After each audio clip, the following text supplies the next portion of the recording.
U.S. breaking news, change your read newspaper habit. There is perhaps no bigger comic book-inspired cinematic enigma than Sony's Venom movie, which will arrive in theaters this October. After a seemingly pointless teaser trailer release in February that had plenty of star Tom Hardy but absolutely no Venom, the grumbling began as to whether Sony, which needed Marvel Studios to save Spider-Man on film, could be trusted to spin off a new Marvel movie franchise by itself. That first teaser likely served as a gentle reminder to the comic book movie faithful that yes, this movie is actually being made. For the first full trailer, which debuted in late April, Sony was going to have to bring it with a Venom money shot. And it delivered. It took until the final moments of the trailer, but there was Hardy, rising from the ground, in black, symbiotic ooze with creepy all-white eyes. Instantly going from prey to predator. There he is. Venom. One of Spider-Man's most popular villains, brought to life by the 90s comic book artwork of artists such as Todd McFarlane, Eric Larson and Mark Bagley. The second's worth of a glance we get, after he declares "We are Venom" in a ghoulishly dark voice, instantly pass the comic book geek visual test. But do we have a hit franchise here? It's just too soon to tell. Sony and Venom will have to overcome the stigma of being a Marvel movie without the guidance of Marvel Studios, something 20th Century Fox knows all too well. In Deadpool, which has a sequel dropping this month, Fox struck gold with a raunchy, R-rated hit that stayed true to its comic book roots while also taking the superhero movie to a place that it hadn't been before, stylistically. But Fox's X-Men franchise, with 2014's Days of Future Past and 2016's Apocalypse as recent outings, feels like it's on its last leg and could use a Marvel Studios infusion.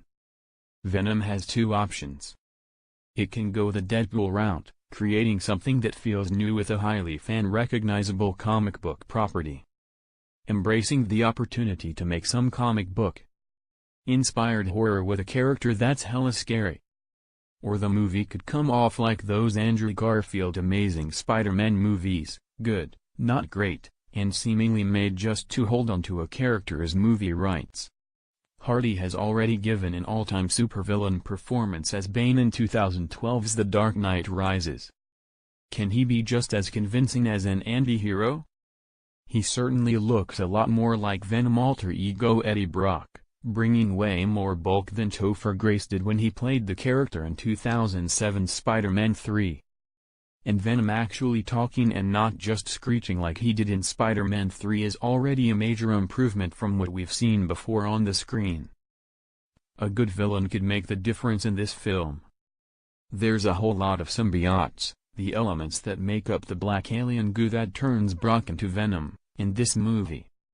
So Hardy might not be the only person wearing a symbiotic suit that turns him into a super strong monster. If Carnage, think a red and black and even more lethal version of Venom, is the antagonist of Venom, as rumored, that could provide the visuals that could get fans lighting up social media with the type of buzz this movie needs to be successful. Sony will have to decide whether to play that card and reveal him at this year's San Diego Comic-Con, or leave it as a surprise for fans when they see the movie. Venom has a chance to give Sony some much-needed independence from Marvel Studios.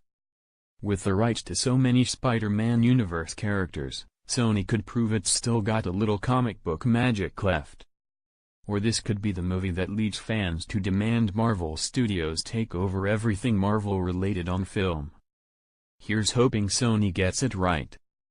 A successful Venom movie could lead to crossovers against Holland's Spider-Man, something many fans want to see if Venom is around. And show that everything Marvel doesn't have to connect to an Infinity Stone or Deadpool. Read more. Here's what makes Avengers Infinity War so special. It's not the gathering of superheroes,